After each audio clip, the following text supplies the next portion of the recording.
Hello students. मैं आप लोगों को इस वीडियो में सामाजिक विज्ञान के मॉडल क्वेश्चन पेपर दिखाने वाला हूं। और ये मॉडल क्वेश्चन पेपर जो है प्रबोध का है। प्रबोध का मॉडल क्वेश्चन पेपर हर सब्जेक्ट का 4 सेटों में आता है। जब आप इन चारों सेटों को पढ़ोगे तब आपको पासिंग नंबर से थोड़ा सा ज़्यादा नंबर आपको मिलेगा। तो चलो मैं आपको दिखा देता हूँ। और ये जो मैं प्रश्न पत्र दिखाने वाला हूँ मॉडल क्वेश्चन पेपर, यहाँ से प्रश्न एग्जाम में आएंगे। कितना आएगा ये 4 पेपर के ऊपर डिपेंड करता है।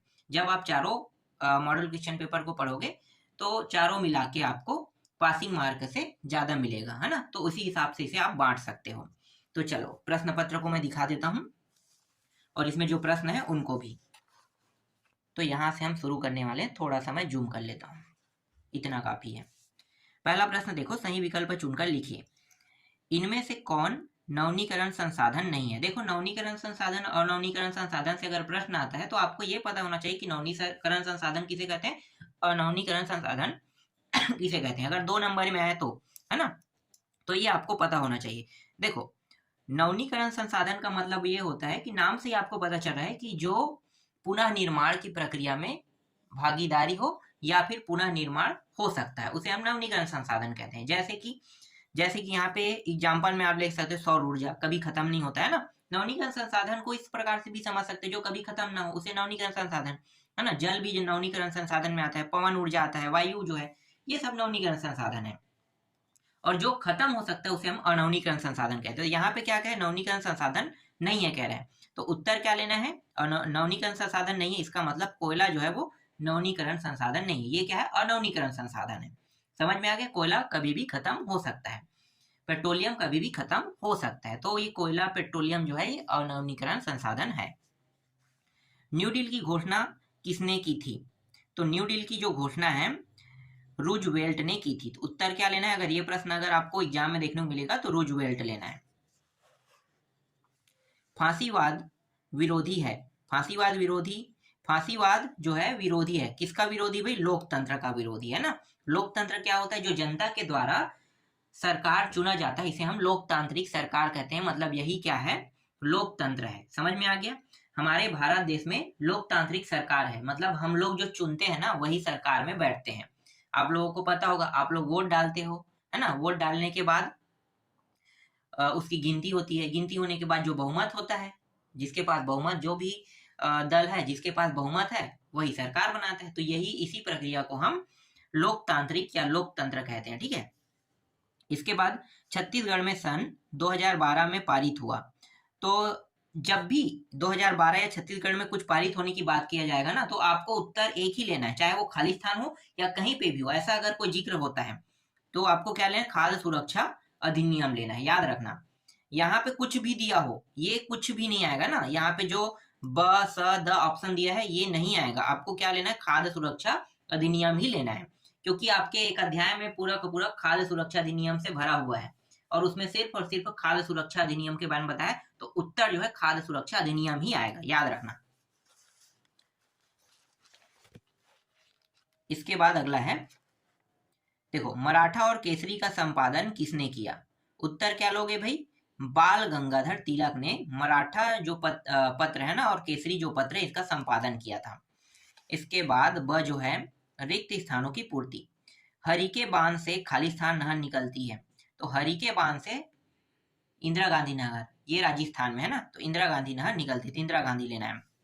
खाली स्थान हमारे लेन देन को सुगम बनाने वाला माध्यम है।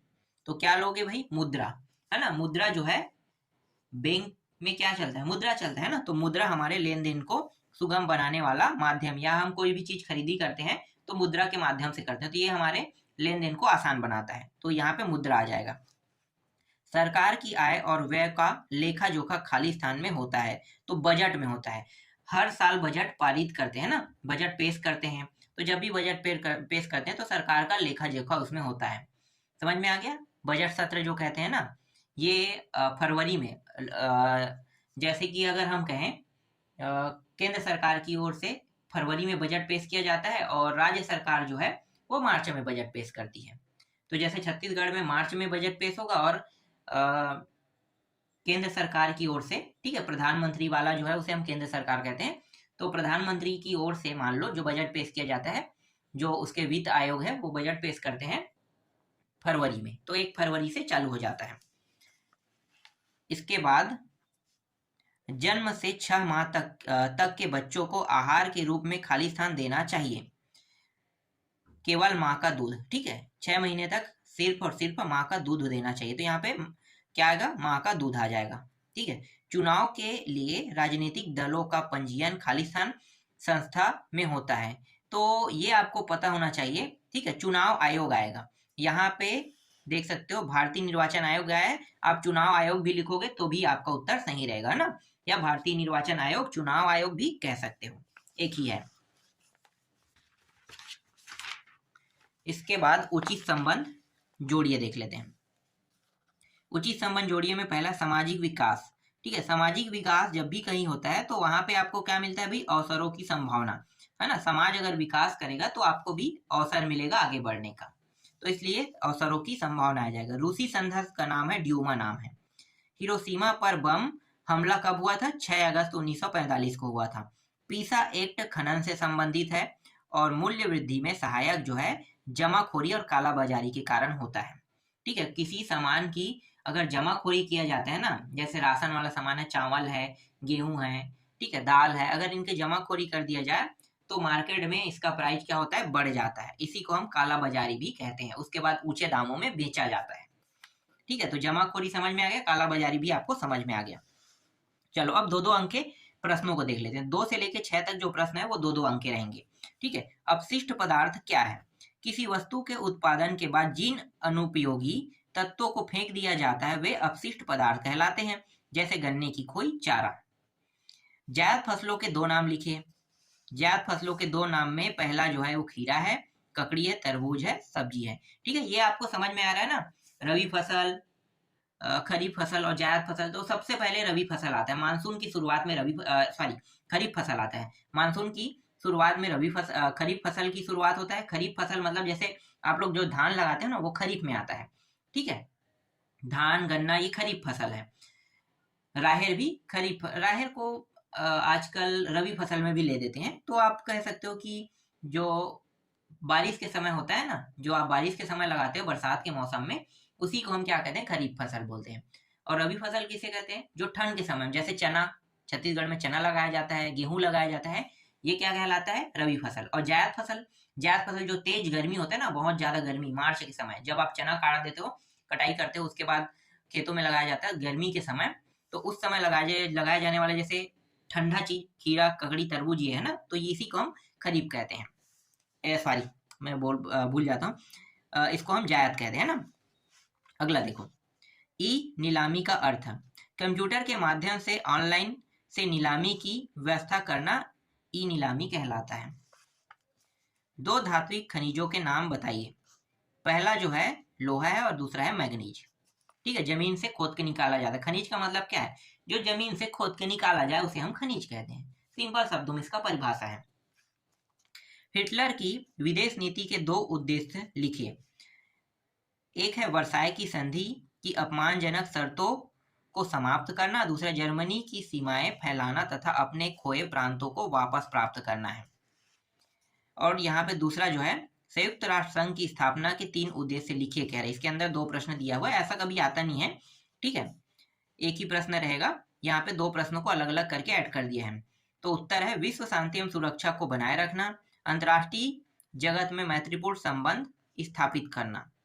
2 ही लिखना है ना, यहाँ पे 3 कह दिया है, तो इसका कहने का मतलब ये है कि ये 3 नंबर में भी आ सकता है, इसलिए यहाँ पे अलग से ऐड कर दिया है। अंतर्राष्ट्रीय विवादों को पूर्ण ढंग से सुलझाकर युद्धों को रोकना है। 6वां है शीत युद्ध से आप क्या समझते हैं। उत्तर क्या लिखोगे, शीत युद्ध से तात्पर्य द्वितीय विश्व युद्ध के बाद निर्मित उस वातावरण से है जो उत्तेजित, तनावपूर्ण एवं परस्पर आकांक्षा पूर्ण था। इसमें ऐसा प्रतीत होता था कि शक्तिशाली देशों के बीच युद्ध होने वाला है, पर वास्तव में युद्ध नहीं हुआ।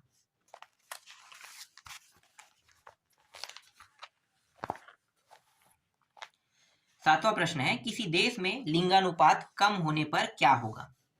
लिंगानुपात कम होने पर क्या होगा, तो इसको मुझे समझाने की जरूरत तो नहीं है ना आप लोगों को। 3 नंबर के प्रश्न है, 7 से लेकर 10 तक 3-3 अंक हैं। चलो मैं ऐसे ही आपको बता देता हूँ। देखो, अगर लिंगानुपात कम होने का मतलब है स्त्री या पुरुषों की संख्या में वृद्धि या कमी होना, उनमें से एक में कमी या वृद्धि होना, ये क्या कहलाता है? लिंगानुपात कहलाता है ना, लिंगानुपात। अगर इनमें से किसी एक के, चाहे स्त्री हो या पुरुष हो, इनमें से किसी एक में वृद्धि और एक में कमी हो जाए, तब क्या होगा? तब बहुत से चीजों में बदलाव होगा, है ना, बहुत से चीजों में बदलाव होगा। सही से कार्य जो है सुचारू रूप से नहीं चल पाएगा। आप लोगों को पता है कैसे, क्यों, है ना? अगर समान मात्रा में तो आसानी से शादी हो सकता है, लेकिन अगर कोई कम मात्रा में तो ऑप्शन कम हो जाएगा। जैसे कि मैं वर्तमान में बता सकता हूँ चाइना के बारे में, ठीक है। अब वर्तमान में क्या क्या, पहले इससे पहले की बात करते हैं, ठीक है। चाइना में एक कानून आया था, उस कानून के तहत हर माता पिता को सिर्फ एक ही बच्चा रखने की अनुमति थी, ठीक है, एक ही बच्चा। तो वहां क्या होता था, एक बच्चा अगर उन्हें रखना है तो वो लोग लड़के ही रखते थे, और लड़कियां अगर होती थी तो उन्हें मार दिया जाता था। तो समझ सकते हो कि वहां पे लड़कियों की संख्या जो है वो कम होती गई। इसीलिए अभी थोड़ा सा कानून में बदलाव किया गया है वर्तमान स्थिति में। अब 2 बच्चे रख सकते हैं। इसका कहने का मतलब ये है कि अगर एक बच्चा लड़की है और एक बच्चा लड़का है तो अब दोनों भी हो सकता है ना। अभी तो देखा गया है कि अब ज्यादातर जो है हर जगह लड़कियों को एक समान स्तर पे रखा गया है। और चाइना में ऐसा भी हुआ है ना, जैसे कि लड़की की मात्रा, मतलब वहां पे लड़कियों की कमी है, तो जैसे शादी के लिए जाते हैं ना, तो वो लोग दहेज देते हैं लड़के वाले, क्योंकि वहां लड़की जो है वो कम है, तो जो भी है ना वो दहेज देते हैं। दहेज देने के बाद उस लड़की को ब्याह करके लाया जाता है। ऐसा प्रक्रिया चाइना में होता है, आज भी होता है। चलो अगला देखें, 8वां प्रश्न, खाद्य सुरक्षा से क्या आशा है? इसके 2 आयाम बताइए, ठीक है, 2 आयाम देख लेते हैं। खाद्य सुरक्षा से क्या आशा है कह रहा है, देखो पहले परिभाषा लिखना है। सभी लोगों के लिए पर्याप्त एवं पौष्टिक भोजन की उपलब्धता, उसकी पहुंच और उसे प्राप्त करने की क्षमता ही खाद्य सुरक्षा है। पहला है भारत में खाद्य पदार्थों की उपलब्धता, दूसरा है सरकारी योजना द्वारा खाद्य पदार्थों की पहुंच। 9वां प्रश्न है, और इसको भी 2 भागों में बांट दिया, देखो 3-3 अंक के 2 प्रश्न, जबकि एक ही प्रश्न आएगा ना। इसके कहने का मतलब ये है कि अगर ये प्रश्न ना आए तो ये प्रश्न भी आ सकता है, इसलिए इन्होंने मॉडल क्वेश्चन पेपर में इस तरीके से दिया है। तो सूचना के अधिकार का उपयोग कर जनता पंचायत से क्या क्या सुविधाएं प्राप्त कर सकती है? सूचना के अधिकार का उपयोग कर जनता पंचायत से बिल, वाउचर, मास्टर रोल और अन्य विकास कार्य संबंधी दस्तावेज को देखने और उनकी फोटोकॉपी मांगने की सुविधा प्राप्त कर सकता है। नियमगिरी सत्याग्रह की जीत किसके निर्णय से हुई है? नियमगिरी सत्याग्रह की जीत सन 2013 में सर्वोच्च न्यायालय के एक महत्वपूर्ण निर्णय से हुई है, जिसके अनुसार पीसा एक्ट के तहत आदिवासी क्षेत्र की 12 ग्राम सभाओं को इस बात के लिए मतदान करना था कि नियमगिरी में खनन होगा या नहीं। अंततः सभी ग्रामवासियों ने खनन के विरोध में मतदान किया। इस प्रकार सबके प्रयास में नियमगिरी के लोगों के हित में कार्य किए गए। 10वां प्रश्न है, विदेशी व्यापार और विदेशी निवेश में अंतर स्पष्ट कीजिए। विदेशी व्यापार का अर्थ है किसी उत्पादित वस्तुओं को दूसरे देशों में बेचना या दूसरे देशों से मंगाना, अर्थात विदेशी व्यापार में आयात व निर्यात दोनों शामिल है, ठीक है। आपको पता होगा कि यहाँ पे क्या कह रहा है, विदेशी व्यापार और विदेशी निवेश। ज्यादा कुछ नहीं बताते हैं, चलो छोड़ो इसको, ठीक है। विदेशी व्यापार आपको समझ में आया, यहाँ पे तो मैं पढ़ के ही बता रहा हूँ, समझा नहीं रहा हूँ, ठीक है, फिर भी आपको समझ में आ रहा होगा। विदेशी निवेश, विदेशी निवेश का आशा है कि कोई कंपनी किसी दूसरे देश में उत्पादित माल लेकर नहीं जाती, बल्कि दूसरे देश में जाकर वहीं के कच्चे माल और श्रमिकों से उत्पादन करवाती है। इस प्रक्रिया को विदेशी निवेश कहा जाता है। 11वां प्रश्न है, भू अधिग्रहण अधिनियम 2013 पर प्रकाश डालिए। इस अधिनियम में भूमि अधिग्रहण के साथ साथ पुनर्वास एवं पुनर्स्थापना की प्रावधान है। निजी कंपनियों अथवा सार्वजनिक निजी भागीदारियों के इस्तेमाल हेतु भूमि के अधिग्रहण के मामले में 80% विस्थापित व्यक्तियों की सहमति उपेक्षित है। तीसरा है, केवल अति विशेष परिस्थितियों में ही बहुफसली व सिंचित कृषि भूमि का गैर कृषि उपयोग के लिए अधिग्रहित किया जा सकता है। और चौथा है, विस्थापित या अधिग्रहण द्वारा प्रभावित परिवारों में संबंधित भू स्वामियों के साथ साथ वे सभी लोग भी शामिल होंगे जो उस जमीन से अपना आजीविका पाते हैं, जैसे मजदूर, बटाईदार, चरवाहे, आदिवासी आदि है। ठीक है, इसके अलावा यहाँ पे 2 पॉइंट और जोड़ दिया है। 4 नंबर का अगर आप बड़ा बड़ा पॉइंट लिखते हो बड़ा तो 4 पॉइंट में कंप्लीट करना, अगर छोटा छोटा पॉइंट है तो आपको कम से कम 6 पॉइंट में लिखना है। जैसे कि यहाँ पे 6 पॉइंट में लिखा हो। ये 4 अंक के प्रश्न है ना, 11 से लेके 14 तक के जो प्रश्न रहेगा वो आपका 4 अंक का रहेगा। और इसमें अथवा प्रश्न भी देखने को मिलेगा। अथवा प्रश्न जैसे कि परती और बंजर भूमि में क्या अंतर है, और विकास योजना बनाने में इसका क्या महत्वपूर्ण है। देखो, परती भूमि क्या होता है और बंजर भूमि क्या होता है देख लेते हैं, और विकास योजना बनाने में भी महत्व देखेंगे ना। पहले हम परती भूमि के बारे में जान लेते हैं। वह भूमि जिसे किसान जमीन की उर्वरकता पुनः स्थापित करने के लिए छोड़ देता है। भूमि को 1 वर्ष के लिए परती छोड़ने पर उसमें ह्यूमस की मात्रा में वृद्धि होती है, जिससे उसकी उर्वरकता बढ़ जाती है। पुरानी परती भूमि जो 1 से अधिक वर्ष से परती है, पुरानी परती भूमि पर कृषि का विस्तार नहीं होने से वह बंजर में परिवर्तित हो जाती है। इसके बाद बंजर भूमि देख लेते हैं। इसके 2 प्रकार की भूमि है ना। इसमें 2 प्रकार की भूमि, एक जिसमें कृषि की संभावना अत्यंत कम, जैसे बंजर, पहाड़ी भूभाग, खड्डर आदि है ना। दूसरे भूमि भू संरक्षण की विधियों से उसे वानिकी एवं कृषि योग्य बनाया जा सकता है। इसमें कुछ ऐसी भूमि भी है जिसमें पहले कृषि की जाती थी किंतु अब बंजर हो गई है। इसके बाद विकास योजना बनाने में महत्व। बंजर भूमि का उपयोग 2 तरफ से किया जा सकता है। पहला तो इस पर अकृषि कार्य किया जा सकता है, और दूसरा इसका विकास कर इसे चराई अथवा कृषि भूमि में परिवर्तन किया जा सकता है। इससे एक तो कृषि का विस्तार होगा और दूसरा क्या होगा, देखो, एक तो कृषि का विस्तार और दूसरा बेकार भूमि का उपयोग हो सकेगा। तो ये 4 अंक के प्रश्न है जिसमें अथवा भी है, और आपको मॉडल क्वेश्चन पेपर के अथवे प्रश्नों को भी पढ़ना है। इसके बाद 12वां प्रश्न देखते हैं। ठीक है, फिलहाल मैं आप लोगों को पेपर के समय कुछ और महत्वपूर्ण प्रश्न दूंगा। अगर आप लोग तैयारी में थोड़ा सा कमी करते हो तो मैं आपको, जैसे ये कितना देता है, पासिंग मार्क देगा, मतलब 75 का तो 25 नंबर से 30 नंबर देगा। जबकि मैं आपको जब बताऊंगा ना तो 45 से 50 नंबर के प्रश्न बताऊंगा सिर्फ 2-3 दिन के अंदर, और वो जो 45 से 50 नंबर है वो आसानी से आप पा जाओगे। तो मैं भी आप लोगों के लिए कुछ प्रश्न ढूंढूंगा, है ना।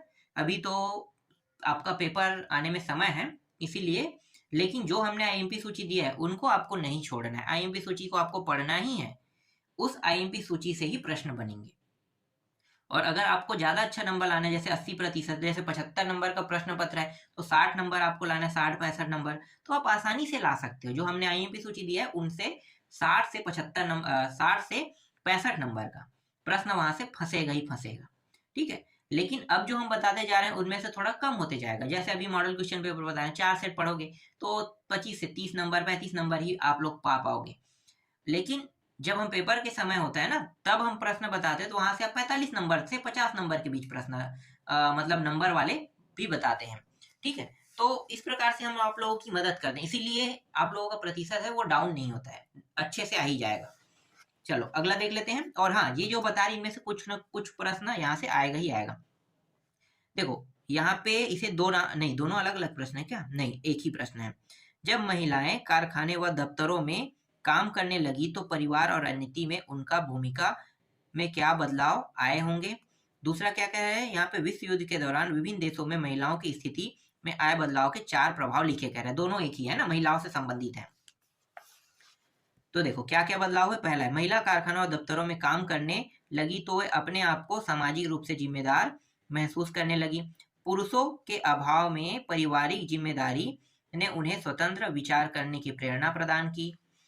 महिलाओं की बदलती हुई भूमिका को देखते हुए उन्हें यह प्रतीत हुआ कि उन्हें वोट डालने का अधिकार मिलना चाहिए।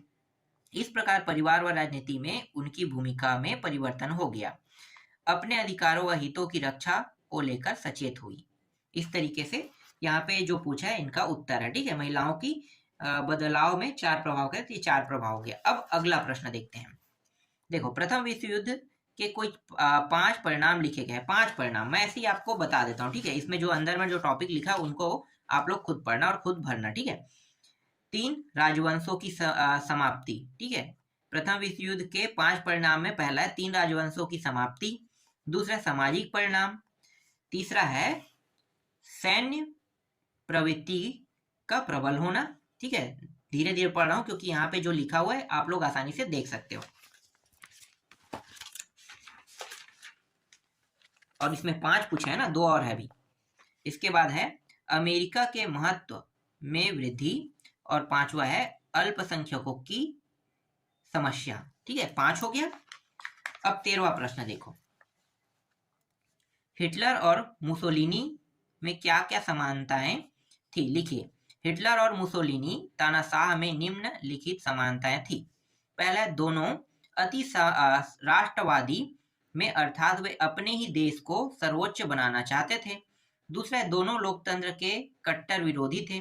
तीसरा है, दोनों देश में तानाशाही शासन व्यवस्था चाहते थे, वे देश में बलपूर्वक शासन करना चाहते थे। दोनों पारंपरिक पारिवारिक और सामाजिक मूल्यों में विश्वास रखते थे। दोनों के आतंक से जनता भयभीत थी। और अगला क्या है, दोनों यहूदियों के विरोधी थे, कहना है ना।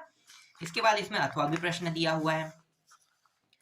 अथवा में देखो, हिटलर जर्मन राज्य का विस्तार क्यों चाहता था, और यहाँ पे अथवा में जर्मनी युद्ध में जीत जाता तो दुनिया पर पड़ने वाले उनके 4 प्रभाव लिखिए, कह रहा है।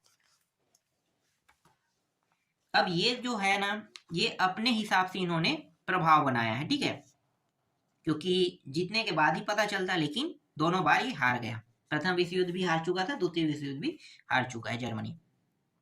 हिटलर कहता था कि जर्मन लोगों को सांस लेने व पनपने के लिए जगह की जरूरत है, जिसे हासिल करने के लिए पूर्वी यूरोप के लोगों का सफाया करके उनकी जमीन पर कब्जा करना होगा। उनका कहना था कि गैर जर्मन लोग कमतर मनुष्य है, जो गुलाम बनाने के ही लायक है। इसी सिद्धांत के आधार पर वह अंततः पूरे विश्व पर कब्जा करना चाहता था। हिटलर ने जर्मन लोगों को आश्वासन दिया कि जब वे दूसरे देशों पर कब्जा करेंगे तो उन देशों की संपदा का दोहन कर पाएंगे और इससे हर जर्मन का जीवन स्तर बेहतर होगा। जर्मन सैनिकों को यह बताया गया कि दूसरे देश के लोग कमतर मनुष्य हैं, जो जर्मन नस्ल के आगे टिक नहीं पाएंगे और जल्दी ही हार जाएंगे। ऐसे हिटलर ने बहुत से भूमि को कब्जा किया था ना, बहुत से देशों को हराया था और कब्जा किया था अपनी कूटनीति, जैसा भी हो। चलो आगे देखें। भारत एक समृद्धशाली देश है जिसके निवासी निर्धन है, विस्तार से समझाइए। अब इसके टॉपिकों को मैं बता देता हूँ। इसमें बहुत सारा पॉइंट दिया हुआ है, सबको पढ़ के बताना और सबका उत्तर देना ये थोड़ा सा कठिन रहेगा ना, इसलिए यहाँ पे देखते हैं। पहला, तीव्र जनसंख्या वृद्धि, बेरोजगारी। तीसरा, गरीबी। चौथा, प्राकृतिक संसाधनों का अपूर्ण दोहन, निम्न स्वास्थ्य स्तर है। ठीक है, इस तरीके से। इसके बाद अथवा है, भारत में जनसंख्या के घनत्व में इतनी अधिक विविधता क्यों पाई जाती है। पहला है भूमि का उपजाऊपन। ठीक है, दूसरा है वर्षा की मात्रा, तीसरा है जलवायु। ठीक है, इसके अंदर जो पॉइंट लिखा है वो आपको दिखाई दे रहा है। चौथा है परिवहन के उन्नत साधन है, और अंतिम जो है औद्योगिक विकास दिया हुआ है। ठीक, अब 55 नंबर के प्रश्न देख लेते हैं। ठीक है, 55 नंबर के प्रश्न, 2 प्रश्न है, 15 और 16 जो है 55 नंबर में आएगा। तो बैंक के, यहाँ पे बैंक के कार्य है ना, बैंक के कार्य 5 कार्य यहाँ पे आप देख सकते हो। बैंक लोगों से जमा राशि स्वीकार करती है और बैंक आवश्यकता पड़ने पर ऋण की राशि प्रदान करती है। बैंक जमा राशि पर ब्याज देती है। बैंकों में विभिन्न प्रकार के खाते खोले जाते हैं। बैंक एटीएम की सुविधा प्रदान करती है। वर्तमान में बैंक नेट बैंकिंग की सुविधा प्रदान कर रहा है। ठीक है, बैंक इलेक्ट्रॉनिक भी हो चुका है, मतलब आप अपने पैसे को ट्रांजेक्शन करने के लिए, जमा करने के लिए आप दूसरे के माध्यम से भी कर सकते हैं, है ना, और आप दूसरे को पैसा भी भेज सकते हो। तो ऐसे बहुत सारी सुविधा है, आप इन पॉइंटों को आप बैंक वाले टॉपिक में जोड़ सकते हो। इसके बाद अथवा है, ऋण के लिए शर्त जैसे ब्याज दर, समय, जमानत, गिरवी आदि की आवश्यकता क्यों होती है, प्रत्येक शर्तों को समझाइए कह रहे हैं ना। पहला ब्याज दर यहाँ पे दिया हुआ है,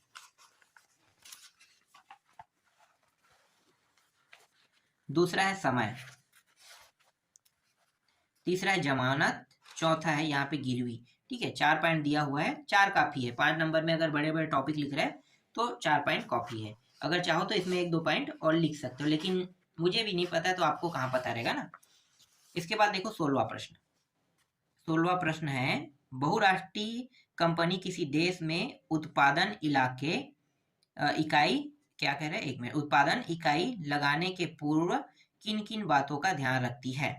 तो कुछ पॉइंट है जैसे कि यहाँ पे दिया हुआ है, 5 नंबर का प्रश्न है, तो इसमें कम से कम 7 से 8 पॉइंट लिखना है। जैसे कि पहला है, उत्पादन के लिए आवश्यक कच्चा माल सस्ते दर पर उपलब्ध हो जाता है, सस्ती दर पर कुशल श्रमिक उपलब्ध हो, कंपनी चाहती है कि उस देश की सरकारी नीति कंपनी के निर्णयों के अनुकूल हो, स्थानीय कंपनियों को अधिग्रहित कर उनके माध्यम से उत्पादन कार्य को बढ़ावा देती है, छोटे छोटे उत्पादकों से माल खरीदकर अपने ब्रांड लगाकर बेचने की व्यवस्था करती है, व्यापक बाजार की उस देश में तलाश करती है, सूचना प्रौद्योगिकी का विस्तार कर एक ही केंद्र से पूरे देश की व्यापार व्यवस्था पर नियंत्रण लगाने की व्यवस्था करती है। और एक और पॉइंट दिया है, जहां पर करों की दर कम हो वहां पर्याप्त लाभ की आशा से अपना काम शुरू करवाती है। तो ये कुछ पॉइंट थे। इसके बाद इसमें अथवा भी प्रश्न दिया हुआ है। अथवा प्रश्न है, भारत के वैश्वीकरण के पक्ष में तर्क दीजिए कह रहा है ना। तो कुछ पॉइंट है, जैसे 5 पॉइंट कम से कम इसमें लिखना है। जैसे कि प्रत्यक्ष विदेशी निवेश को प्रोत्साहन। ठीक है, दूसरा क्या है, प्रतियोगिता में वृद्धि, तीसरा नवीन प्रौद्योगिकी के प्रयोग में सहायक, चौथा अच्छी उपभोक्ता वस्तुओं की प्राप्ति, पांचवा है नवीन बाजार तक पहुंच, छठवा है बैंकिंग और वित्तीय क्षेत्र में सुधार, सातवां है मानवीय पूंजी और क्षमता का विकास दिया हुआ है। इसके बाद 17वां प्रश्न है, भारत के राष्ट्रपति की शक्तियों व कार्यों की संक्षेप में विवेचना कीजिए। अथवा में क्या लिखो, भारत के राष्ट्रपति अब नामात्र का शासक नहीं है, स्पष्ट कीजिए कह रहे हैं। क्या ये वास्तव में सही कह रहे हैं? भारत के राष्ट्रपति अब सिर्फ नामात्र का क्या कह रहे हैं, शासक नहीं है कह रहे हैं, ये सच कह रहे हैं? ऐसा तो नहीं लग रहा है भाई। मैं ऐसा क्यों कह रहा हूँ, क्योंकि आप सभी को पता है कि हमारे देश में प्रधानमंत्री है और जनता के द्वारा चुना गया है ना। मतलब जो सांसद है उन्हें हम खुद चुनते हैं, उनमें से एक प्रधानमंत्री बनता है। ठीक है, मतलब अलग अलग पद होता है, कोई प्रधानमंत्री, कोई वित्त मंत्री, कोई रक्षा मंत्री, कोई डॉक्टरी विभाग में है ना, स्वास्थ्य मंत्री, इस तरीके से बनता है। तो जो राष्ट्रपति है वो सांसद विधायक के द्वारा चुना जाता है। जब सांसद विधायक वोट डालते हैं तब राष्ट्रपति का मतलब राष्ट्रपति चुना जाता है। और इनके पास जो शक्तियां हैं ना, विशेष रूप पे भल्ला की शक्ति इनके पास स्वयं का है, लेकिन उनको प्रधानमंत्री मतलब जो प्रधानमंत्री है उनके द्वारा ही, मतलब जो सांसद है, जो भी चीज है ना, सांसद लोग हैं जो उस मंत्रिमंडल में बैठे हुए हैं मंत्रियों के रूप में, वो लोग जो भेजते हैं, जो भी चीज पारित करके उन्हें साइन करना होता है। तो कुछ उनके पास भी विशेष अधिकार है। आप लोग धीरे धीरे इसको जान जाओगे, अभी मैं आपको ऐसे ही बता रहा हूँ। ठीक है, कार्यपालिका की शक्ति एक हो गया, राष्ट्रपति के पास है। ठीक है, वैधानिक शक्तियां दिया हुआ है, यहाँ पे देख सकते हो। देखो कार्यपालिका की शक्ति में क्या क्या है ये आप देख सकते हो। ये 6 अंक के प्रश्न है, 17वां प्रश्न। और इसमें जो प्रश्न है वो 6 अंक के। इसके बाद है वैधानिक शक्तियां, ये हो गया, ठीक है। वित्तीय शक्तियां हो गया, ठीक। न्यायिक शक्तियां हो गया, इस प्रकार से। फिर इसमें अथवा प्रश्न भी दिया हुआ है। न्यायपालिका की स्वतंत्रता बनाए रखने के लिए संविधान के विभिन्न प्रावधान कौन कौन से हैं? नियुक्ति प्रक्रिया, ठीक है, नियुक्ति प्रक्रिया इसमें बहुत बड़ा दिया हुआ है, ये आप देख सकते हो। एक पैराग्राफ ये हो गया और ये 2 पैराग्राफ हो गया, है ना। इसके बाद 18वां प्रश्न देख सकते हो। 18वां प्रश्न है निर्वाचन आयोग के 6 कार्यों को लिखकर व्याख्या कीजिए, कह रहा है। तो 6 कार्य कौन कौन से? जैसे निर्वाचन क्षेत्रों का परिसीमन, ठीक है, मतदाता सूची तैयार करना, अगला है अधिसूचना का प्रकाशन, प्रत्याशियों का चयन भी है इसमें शामिल, 5वां है चुनाव चिन्हों का आवंटन, और 6वां है चुनाव अभियान। और इसमें एक पॉइंट और जोड़ दिया है, मतदान एवं मतों की गिनती परिणाम दिया हुआ है, ठीक है। इस तरीके से कम से कम 6 लिखना है आपको इसमें। और अंतिम जो आपका प्रश्न है वो है अथवा महिला मतदाताओं की मतदान का प्रतिशत कम होने के 6 कारण लिखिए, ठीक है। तो 6 कारण लिखना है, मैं आपको दिखा देता हूँ।